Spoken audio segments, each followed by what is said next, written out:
Hello everyone, welcome to the Alrasta channel. Here, I will share spoilers for SwallowedStar, episode 199. Remember, this is based on the novel, so it won't be 100% similar to the Donghua version. Okay, without further ado, let's dive right into the story.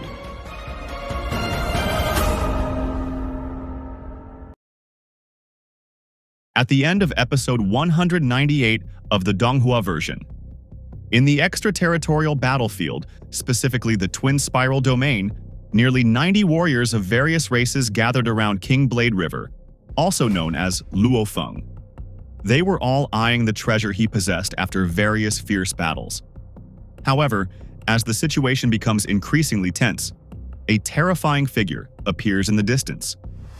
King Seven Blade, one of the most feared creatures in the 7th extraterritorial battlefield, arrives with an unexpected attack.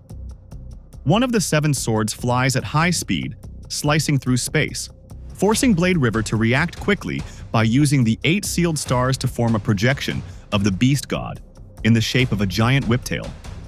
A tremendous collision occurred, shattering the surrounding space fragments into fine particles. Although Seven Blade's attack was extremely powerful, Blade River easily parried it, proving that King Blade River was a worthy opponent. King Seven Blade is a legendary warrior whose reputation rivals that of Da Long, Nanzheng, and other terrifying creatures in the extraterritorial battlefield. He hails from a distant universe, not part of the Hongmeng Alliance, and his sword, Seven Swords, is a truly deadly treasure. When the battle began, both warriors were filled with burning fighting spirit. King Seven Blade rushed forward with lightning speed, but Blade River, with his silver Shiwu wings, was able to easily dodge every attack. His extraordinary speed made him like a ghost in the midst of chaotic space fragments. The other warriors who witnessed the action could only marvel at Blade River's near-perfect defensive abilities. The battle intensified when Blade River unleashed 8 sealed stars that formed a beast god projection several hundred meters long. With a terrifying roar, the beast god's long tail repeatedly lashed at King Seven Blade with incredible speed. However, King Seven Blade was able to parry every attack with his brutal sword swings thanks to his physical strength. Then, King Seven Blade used a technique involving 2 swords that could extend, each attack gaining power with every swing, making his defense increasingly difficult to penetrate. Blade River realized that even though his 8 sealed stars were powerful, he was still inferior in terms of raw strength to King Seven Blade. Every attack from King Seven Blade was like a collapsing mountain that could easily destroy a planet. Blade River could only slow down his opponent's speed without being able to defeat him directly. He knew that to defeat King Seven Blade, he had to exert his full strength and use all the power of his treasures. However, King Seven Blade had not yet unleashed his full power, indicating that he also did not want the battle to end just like that. After testing each other's strength, Blade River decided to end the battle, but not before settling a personal matter with King Snowhorn, who had previously been most eager to kill him.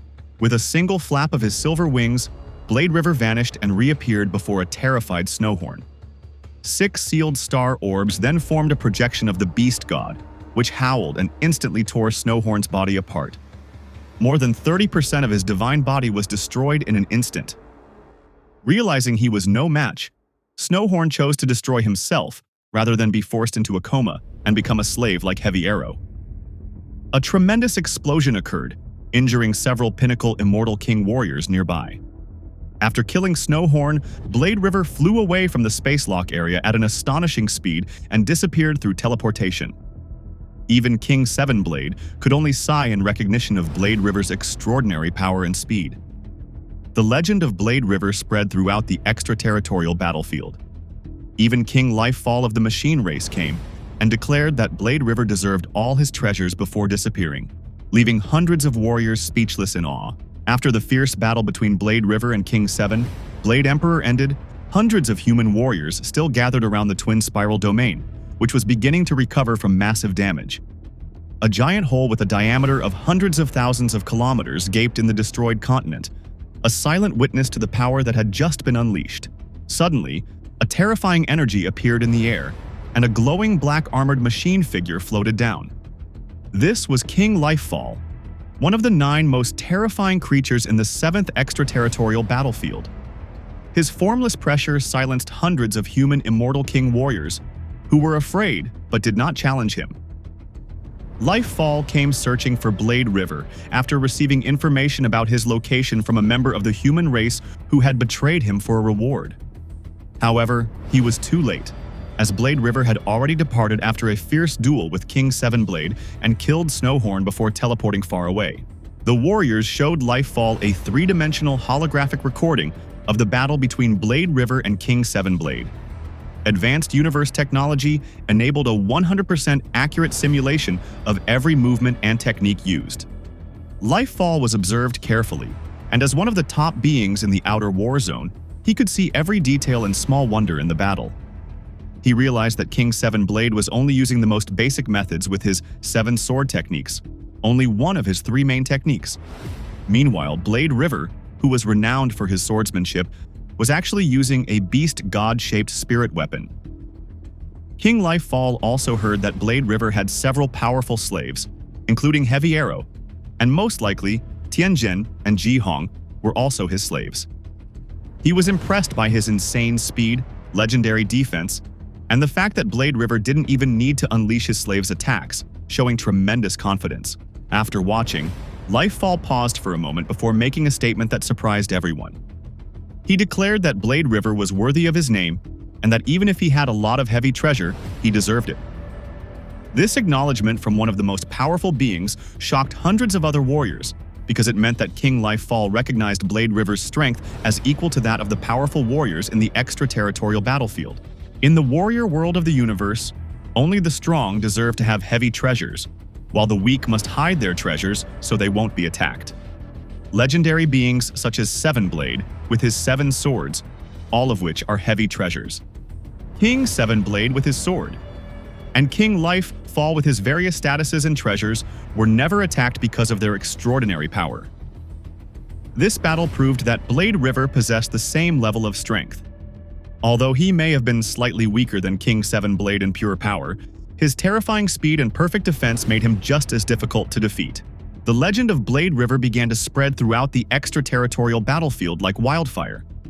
Warriors of various races began to compare him to other powerful warriors such as King Sevenblade, Black Tomb, Lifefall, and Da Long. Although in their view Blade River may have been slightly weaker in pure strength, his speed made many other warriors despair. Many said they would rather face King Sevenblade or Lifefall than Blade River, as there was still a chance to escape from them. However, against Blade River, equipped with the Space Lock from the Space Lock Band treasure, no one could match his speed, making the possibility of escape for the enemy very slim. The other warriors began to warn each other to be careful and not to provoke King Blade River. More than 6,000 years ago, he was already able to withstand the explosion of the strongest flame god crystal, and now he was even stronger with solid defenses and insane speed, so it was better to avoid him than to try to steal his treasure or provoke him. While his name had become legendary in the extraterritorial battlefield, Luofeng finally decided to return to Earth, which he had left thousands of years ago. However, upon arriving in the solar system, he had to pass through the magnificent palace that guarded Earth, a defensive fortress far larger than the planet itself. The guards there immediately recognized him and paid their respects. But Luofeng was shocked to hear that the situation on Earth had changed dramatically.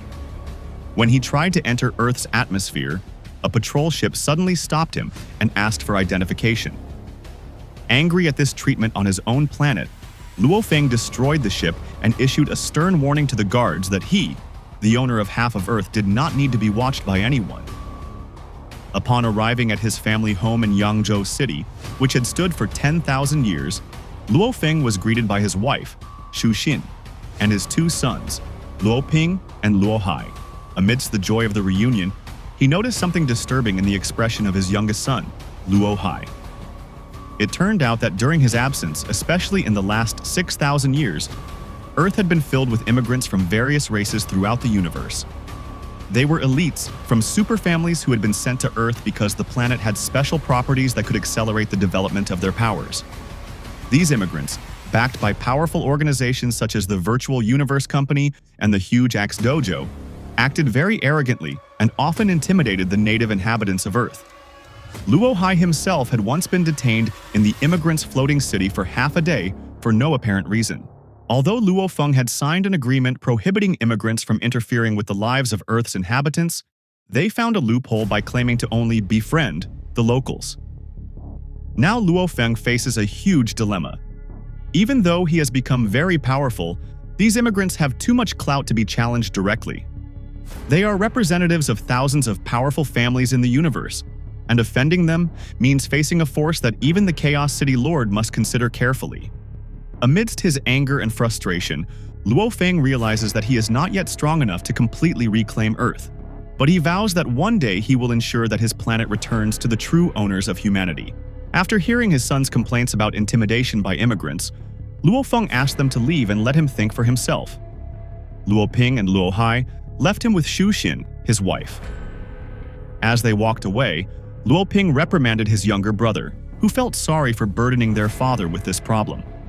Luoping explained that their father was already too exhausted from facing various life-and-death battles in space, while they, who lived on Earth, should be able to endure minor intimidation from immigrants. He reminded Luohai that they were very fortunate to have their father's complete protection and wealth, unlike the struggles faced by Luofeng. Luoping believed that when their father became stronger and reached the level of an absolute being, the immigrants would naturally lose their courage.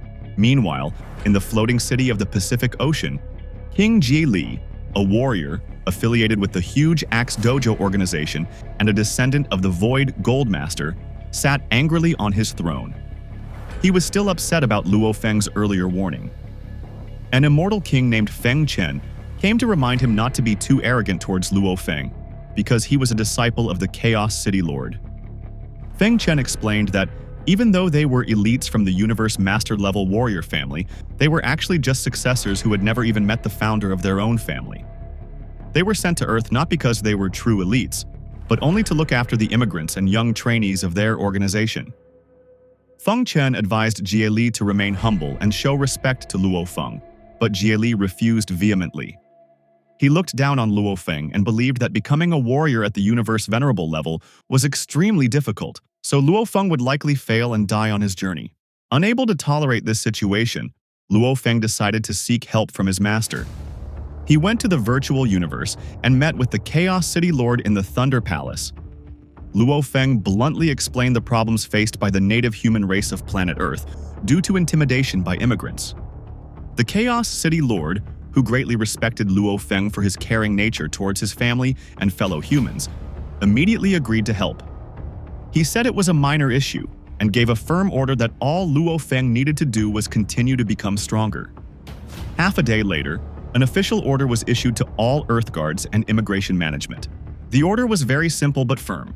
No immigrants were allowed to set foot or fly over the land area of planet Earth, and no native humans on planet Earth were allowed to enter the floating city area.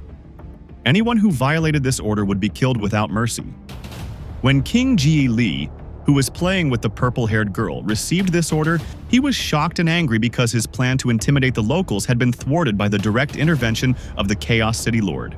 King Jie Li was furious when he received the strict order prohibiting immigrants from entering the mainland of Earth. He threatened to report this to the higher-ups of his organization, Huge Axe Dojo, but his anger subsided when Feng Chen revealed that the order came directly from Chaos City Lord, the top dog at Virtual Universe Company whom no one dared to defy. Jie Li realized this must be Luofeng's doing, and he grew increasingly jealous. He had never even met the founder of his own family, while Luofeng could effortlessly get the Chaos City Lord to issue such an order. Suddenly, a terrifying energy spread across the entire Earth. Giant cloud vines appeared from every continent, piercing through the atmosphere to a height of tens of thousands of kilometers. The three immortal kings who managed the immigrants, Feng Chen, Jie Li, and Huang Shi, were shocked to see 1,000 star-eating plants standing majestically guarding the border. Huang Shi couldn't believe it because Luofeng had nurtured the plants to such a size that it would take hundreds of billions of hunyuan to reach the immortal level, far exceeding their expectations. They realized that the 1,000 plants must have been a direct gift from the Chaos City Lord. A cold voice echoed across the planet, announcing that the Virtual Universe Company had ordered a complete separation between the land areas for Earth humans and the ocean areas for immigrants. Star-eating plants would guard the borders and kill anyone who violated the rules, regardless of whether they were Earth humans or immigrants. Earth humans cheered joyfully because they were finally free from intimidation, while immigrants were furious because they felt threatened. When the three managers met Luofeng at the border of the Asian continent, Jie Li tried to protest the placement of 1,000 star-eating plants, which he considered a threat to the lives of the immigrants. However, Luofeng only stared at him coldly, smiled at Feng Chen and Huang Shi, then disappeared, leaving behind insulting words calling Jie Li an idiot. The other two administrators looked at Jie Li with contempt because he did not realize how great the difference in status was between himself, just a successor generation disciple who had never even met the founder of his family, and Luofeng, who was a direct disciple of the Chaos City Lord.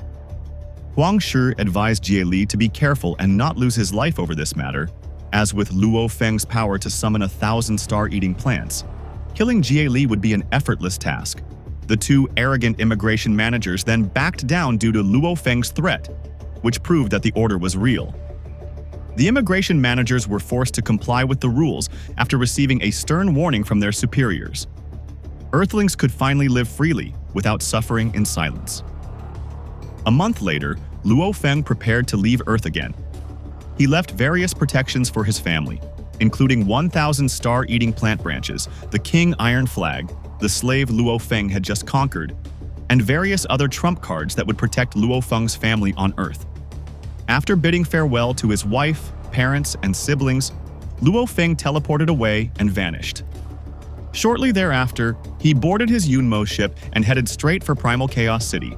Long story short, upon arriving there, Luofeng first stopped by the residence of Master Zhen Yan, his second teacher. Here, Luofeng brought a special gift in the form of a bottle of rare monkey-shaped wine that was extremely expensive. Only a handful of Immortal King warriors with extraordinary wealth could afford it.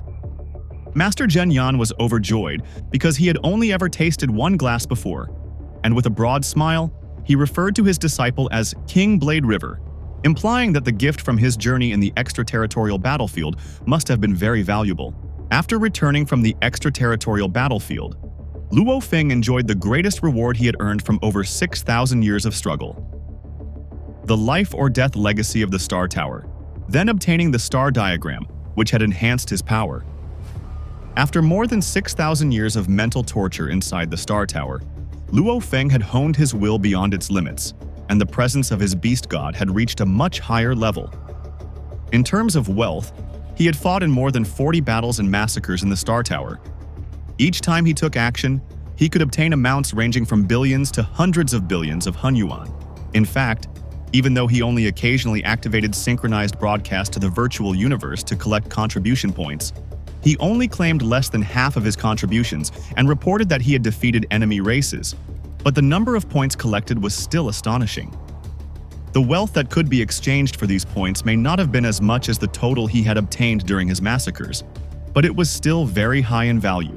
With that wealth, Luofeng bought a special gift for his teacher, Master Zhen Yan, a bottle of purple fire monkey wine that could fetch a price of 80 billion hunyuan. This wine is produced by a special form of life in the universe called the purple fire monkey, which is actually a mysterious purple fireball with powerful energy that resembles a monkey. It is known that there are only more than 10,000 purple fire apes in the entire universe, and their numbers continue to decline without ever increasing. They live in a terrifying area of fire that even the universe venerables dare not enter because they would immediately turn to ash. But the fire apes thrive there. This wine is famous not only for its extraordinary taste, but also for its three main benefits. First, anyone who drinks it will find that their understanding of the laws of fire increases and their bodies become more adept at using fire. Second, this wine will definitely get anyone drunk, even universe venerables, or those who are stronger, who are usually almost impossible to get drunk. Third, just one cup can cause an ordinary human to evolve into a universe-level warrior. Though of course no one would waste billions of Hunyuan to buy this wine, Luofeng was fortunate to find this wine in the extraterritorial battlefield, which was filled with treasures from countless races throughout the universe. Because it required a large number of contribution points to exchange for it, very few powerful warriors were willing to exchange for it. Master Zhenyan was very happy because he had only tasted one glass before and planned to drink little by little while inviting his brothers to get drunk together. When Master Zhenyan asked Luofeng about his plans after retirement, he stated that he would first try the Immortal level Sky Mountain before exploring several dangerous secret regions to find fragments of the Heavenly Soul Crystal.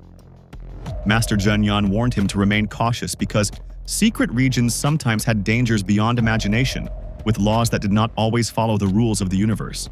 Master Zhenyan acknowledged the power of his disciple, Blade River, who had caused a storm in the extraterritorial battlefield and become very famous. Blade River ranked among the top immortal kings of the human race. Only a few were stronger than Blade River, such as Master Zhenyan, Heavenly Feather, and other invincible immortal kings who had lived for trillions of years. Among the younger generation, only Seven Blade, King Meng Sui, and a few others could compare to him. Master Zhenyan emphasized the importance of keeping Blade River's identity a secret because Luofeng was considered to be secluded in Primal Chaos City, blocking all information about him from the authority of the Chaos City Lord. He also reminded them that it had been several thousand years, and many people were talking about how Luofeng had done nothing as a disciple of the Chaos City Lord, causing many powerful warriors to envy him for standing above the rest without any visible power. Luofeng then immediately connected to the virtual universe and went to Sky Mountain at the Immortal level, 3 mountains standing with Sky Mountain as the highest. As a member of the Primal Secret Realm, he could try it.